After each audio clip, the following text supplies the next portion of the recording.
उनकी रिहैबिलिटेशन है। सर 2011-12 से ये स्कीमें चलती आ रही हैं और पैसे ज़ाया हो रहे हैं। मैं एक स्कीम की बात कर देती हूँ, 150 मिलियन जिस पे खर्च हुआ है। किमाड़ी की 100 बेड की एक स्कीम है, 211 से चलती आ रही है। आज की तारीख में 2020 की बेनज़ीर, और नाम भी रखते हैं उसके बेनज़ीर, अपने लीडरान्स की तो लाज रख लिया करें, उसका बेनज़ीर कबाड़ी हॉस्पिटल 2011 की स्कीम है सर। 2020 में आज आपकी बजट बुक्स 5% उस पर बता रही हैं। Sir what a shame, what a incompetence. मैं इनकॉम्पिटेंस, नालायक क्या कहूँ मैं आप लोगों को। सिर्फ नारेबाजी आती है, सिर्फ स्लोगनबाजी आता है, कुछ काम तो करें सर। किस बात का इंतकाम ले रहे हैं कराची वालों से? 26 स्कीम्स में 11 स्कीम्स जो 2011 से चलती हुई आ रही हैं सर, एक स्कीम भी कंप्लीट नहीं है सर। एक स्कीम तो बता दें, एक तो कर दे सर, बड़ी दुख की बात है सर। मगर पता है क्या सर, अगर आप हमारे से इंतकाम ले रहे होते ना तो सिंध के अंदरूनी सिंध को जहाँ से आप जीत के आए वहाँ अच्छा कर देते। तो आपकी नालायकी तो इस तरह नजर आती है कि आपने सिंध का तो उससे भी बुरा हाल कर दिया है।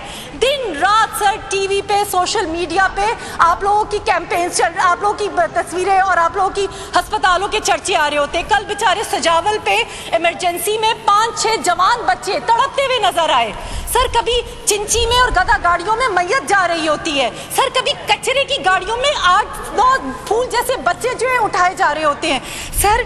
हद हो गई है सर। आप लोगों ने इस दफा सर एक एम्बुलेंस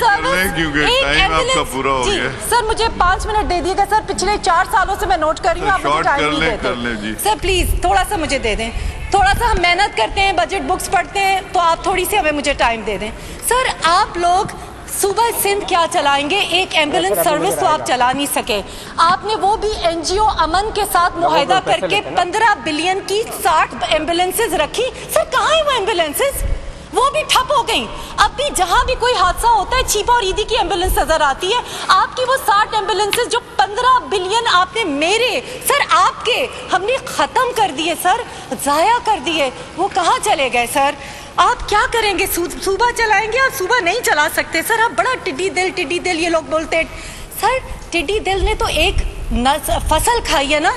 बेरहम, जालिम और लुटेरे हुक्मरान जब होते हैं ना सर, तो वो नस्लें खा जाते हैं। सिंध की नस्लें खा गई हैं पिछले 10-12 साल में। सिंध को आप लोगों ने बिल्कुल कोई इसका हाल नहीं छोड़ा सर। और मैं बात करूंगी कि इदारों को आप लोगों ने तिजोरियां तो भरी, अपनी जेबें तो भरी, पैसे तो किए, मगर इदारों को भी तबाह बर्बाद कर दिया है सर।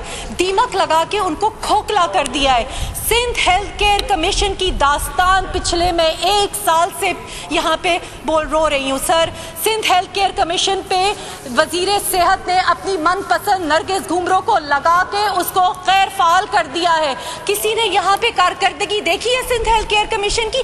कहाँ है वो सर? उसका काम है गवर्नमेंट अस्पताल और प्राइवेट अस्पतालों को मॉनिटर करना, उनकी अकाउंटेबिलिटी करना, उनकी चेक करना सर। प्राइवेट हॉस्पिटल्स ने इस कोविड में लूट मार का बाजार गर्म कर दिया है। कहते हैं 15 लाख 12 लाख पहले लेके आओ, उसके बाद मैं पेशेंट लूंगा। ये कहाँ है? ये क्या जस्टिफिकेशन है? Sindh health care commission notice क्यों नहीं लेता? उनकी नरगिस घुमरो, उनके कमीशन को आप गैर फाल करें, डिसमिस करें। इस कोविड में जिस तरह सिंध हेल्थ केयर कमीशन की परफॉर्मेंस है, उसके ऊपर वजीर सेहत को भी इस्तीफा देना चाहिए और कमीशन को भी खत्म करना चाहिए सर। ऑक्सीजन के सिलेंडर्स जो है 12-12 हजार के मिल रहे हैं। निकले ना, ये पीपीई पहन के निकले, बाजारों में जाए और देखें कि वहां पे क्या हाल है। लोगों को अद्वियात नहीं है। एक कोविड की आप लोग हेल्पलाइन नहीं बना सके जिससे लोगों को रहनुमाई मिले। कभी लोग मुझे फोन करते हैं, कभी आपको करते होंगे कि कहाँ जाएं, किस अस्पताल में हमें जगह दे दो, वहां पे वेंटिलेटर नहीं है सर। एक हेल्पलाइन नहीं है जिसमें लोग कॉल करें, जिसमें उनको डायरेक्शन मिले कि इस अस्पताल में चले जाओ। वो ये जब कोविड का डिस्कशन हुआ था तब भी मैंने ये तजवीज़ रखी थी कि आप एक हेल्पलाइन बना लें, एक वेबसाइट बना दें जिसमें लोग अपडेटेड हो, ताकि हम भी अपडेटेड हो। हम कभी एक एमएस को फोन करते हैं, कभी तो वजीर सेहत कम से कम ये तो कर ले ना।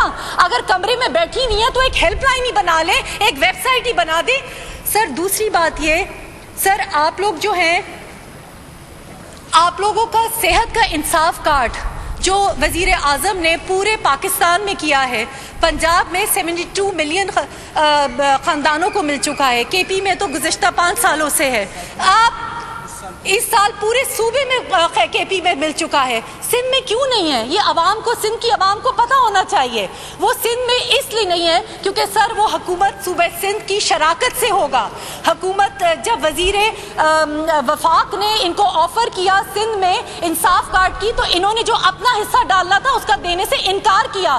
सर तो ये जुल्म करते हैं, ये सिंध के अवाम के साथ गला घोंटते हैं। ये टिड्डी दिल से ज़्यादा बहुत बड़े जो है नस्लों को खाने वाले हैं। सर पीपल्स पार्टी हुकूमत को खैर बात कर देना चाहिए। ये पीपल्स पार्टी हुकूमत सिर्फ अपनी कॉन्स्टिट्यूंसी तक रह गई है। अब इंशाल्लाह ये अपनी कॉन्स्टिट्यूंसीज में भी नहीं जा सकेंगे, लोग इनको अपनी कॉन्स्टिट्यूंसीज में भी नहीं छोड़ेंगे। कराची ने तो रद्द किया, पाकिस्तान ने तो रद्द किया, अब ये पूरा सिंध इनको रद्द करेगा इंशाल्लाह। शुक्रिया। Thank you. Jam Khan sorrow साहब।